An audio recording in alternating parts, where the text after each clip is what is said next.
going to a different economy, and we're going to be learning more about that as we go. But clearly, we're learning that things can be done from remote locations. We're learning that technology can replace people even more than we thought. We're not going back to the same economy. We're recovering, but to a different economy, and it'll be one that is more leveraged to technology. And I worry that that is going to make it even more difficult than it was for many workers.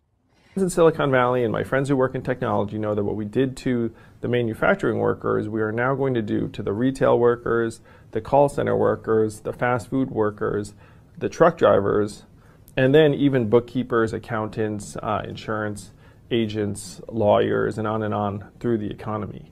So what happened to the manufacturing workers is a very clear sign. This effort. And China has big plans for this. They intend to seed their digital yuan into the global environment by giving it away to visitors at next winter's Olympics. When they arrive at the airport, they're going to get yuan digital wallets. They're going to receive digital yuan. They're going to use it throughout their visits to Beijing, and then they're going to take it back to their home countries. They see this as a huge advantage. Why? Because who controls the underlying protocols, who controls the underlying standards of the future of money will control the future of money. We all know, but still pay insufficient attention to the frightening scenario of a comprehensive cyber attack, which would bring to a complete halt to the power supply, transportation, hospital services, our society as a whole. The COVID-19 crisis would be seen in this respect as a small disturbance in comparison to a major cyber attack. To use the COVID-19 crisis as a timely opportunity to reflect on the lessons the cybersecurity community can draw and improve our preparedness for a potential cyber pandemic. Welcome to the Cryptoteacher. And guys, I come back with that video just to make you think. And guys, we have that first quarter main event here, as I warned you. And we know they can take this in several different angles. And we already saw how powerful fear is. Now we have cyber attacks, and we're starting to see cyber attacks are not even being reported. And we know this is all part of the Russia movie. We have the United States still moving slow on cryptocurrencies, but on social media, cryptocurrencies are taking over. With the Ukraine donations, cryptocurrencies are gaining the spotlight. We had Canada and the truckers. Cryptocurrencies came up. Guys, this is part of the agenda. This is all part of the movie. And what are they trying to sell you? Cryptocurrencies are giving you freedom. That's what they're selling. But guys, we know that's not correct. We know all the big corporations, all the big banks are funding these private projects of cryptocurrency from the beginning. I've exposed it time after time. And remember, crypto means hidden message, hidden meaning. Because these cryptocurrencies are for the robots, algorithms, and drones. So when they take the economy over, the sheep go inside the metaverse. And remember, the crypto teacher told you, because he knows. When it comes to the New World Order, it's all planned out. You have a wonderful day. Bigger question right now is just, what is the United States going to do with Bitcoin? You start to see more and more politicians talking about it. And I think that one of the pieces that we have to start talking about is the United States needs to embrace Bitcoin. It's now a national security issue, right?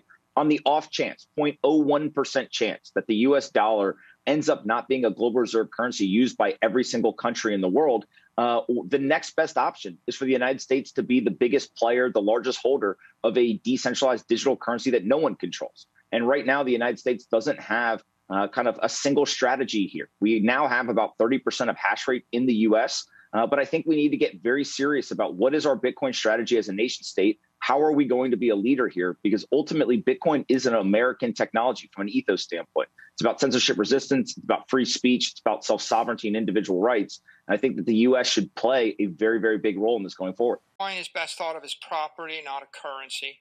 Currency is defined by a nation state. And unless the nation state allows you to transfer the asset tax-free, it'll never be a currency. They may allow you to transfer de minimis amounts, right? If they gave you a $600 carve out, which was what I saw in the last bill circulating around the Senate, it would work for small use cases, but it will never be a competitor to a currency. I think it's best thought of as property, and the same way that, you know, you have a second home for rental income. And if you had a home and then you went to Starbucks, you wouldn't try to break off a part of your house to pay for coffee. You would simply set up a credit line, a home equity line, or you put debt against your house. You would convert that into dollars, and then you would pay for your coffee with the dollars. In fact, it makes a lot more sense to use it as property than as a currency anyway, because, you know, if you had $1 million of Bitcoin and held it for the rest of your life, and then you borrowed against it, you know, as long as you keep your expense ratio lower than the expected appreciation of the asset, you can do that forever, right? So it's just much wiser financial decision. Go short the currency, go long the property, and that's a time-tested investment strategy by pretty much every successful investor.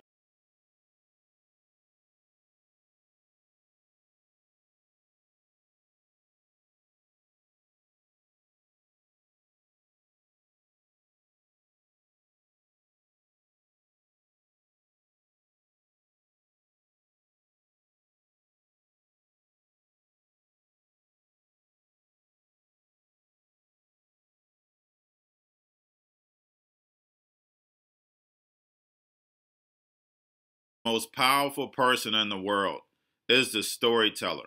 The storyteller sets the vision, values, and agenda of an entire generation to come. Steve Jobs. And guys, you know I truly believe in this. When you look at the New World Order, they're the storytellers. And that's the reason why I wrote my New World Order book. But guys, now it's time to change the current generation. And I wrote 3 kids' books. You know, I love the Trinity because I understand the power that's in it.